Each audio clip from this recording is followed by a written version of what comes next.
Hello everyone, welcome to this video. In this video, I'm going to show you how you can remove the color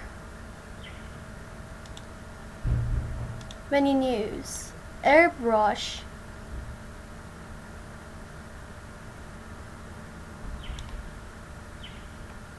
in Blender Grease Pencil.